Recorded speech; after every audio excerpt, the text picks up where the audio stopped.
Student 10th class बच्चे ध्यान देंगे बेटा, उनके लिए आज एक छोटा सा टॉपिक है समास और रस। तो सबसे पहले हम देखते हैं कि आपके सिलेबस में समास में कौन कौन सा टॉपिक दिया गया है। तो पहला है बेटा द्विगु समास है और दूसरा है बेटा द्वंद्व समास। सबसे पहले परिभाषा ये होती है बेटा कि द्विगु समास किसे कहते हैं।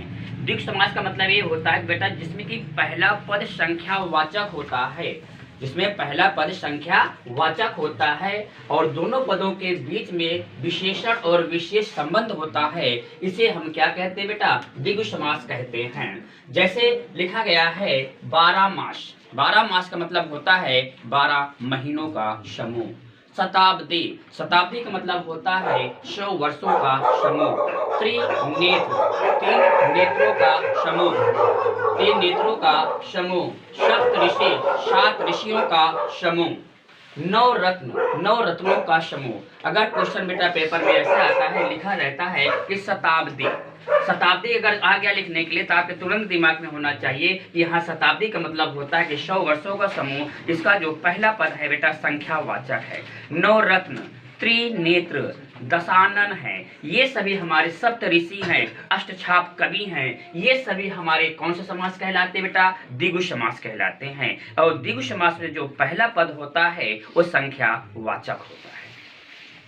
उसके बाद आता है बेटा द्वंद्व समास। द्वंद्व समास का मतलब ये होता है कि इसके बेटा 2 पद होते हैं और दोनों पद आपस में क्या होते हैं, समान होते हैं और बीच में बेटा और शब्द, एक और शब्द आता है उसका लोप होता है जोड़ने के लिए। जैसे देश विदेश, देश और विदेश, धन लाभ, धन और लाभ, ठीक। उसके बाद लिखा गया है खरा खोटा, खरा और खोटा, पाप पूर्ण, पाप और पूर्ण। जहां पर बीच में दोनों शब्दों को जोड़ने के लिए और शब्द का उपयोग किया जाता है उसे हम क्या समास कहते हैं, द्वंद्व समास कहते हैं। इसके पहचान बेटा जब दोनों शब्द आपस में लिखे रहते हैं तो उनके बीच में एक पाई का निशान रहता है। ये सबसे बड़ी इसकी क्या होती है, पहचान होती है, ठीक है। जैसे भाई बहन, भाई बहन आ गया, भाई और बहन आ गया। जैसे सुबह शुभ आ गया, सुबह शुभ में और भीम अर्जुन में कौन सा समास है बेटा, द्वंद्व समास है, ठीक है। समझ में आ गया अच्छे से टॉपिक।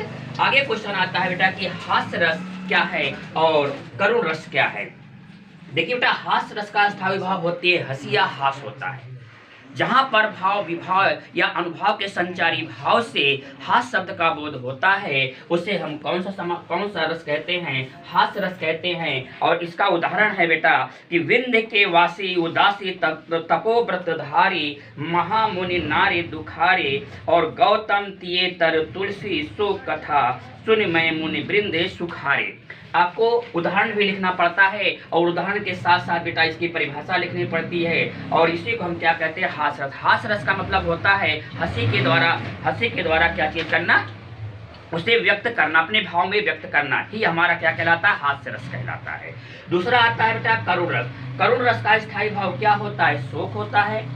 जहाँ पर भाव विभाव अनुभव के संचारी भाव से शोक शब्द का बोध होता है उसे हम कौन सा रस कहते हैं बेटा, करुण रस कहते हैं, उसे हम करुण रस कहते हैं। और इसके लिए उदाहरण लिखा गया है कि मणि खोए भुजंग सी जननी और फटक सा फटक रही थी शेष, अंधी आज बनाकर मुझको किया न्याय तुमने जगदीश। अर्थात इसमें किया गया शोक का संदेश दिया गया है, इसलिए यहाँ पर कौन सा रस होता है बेटा, करुण रस होता है।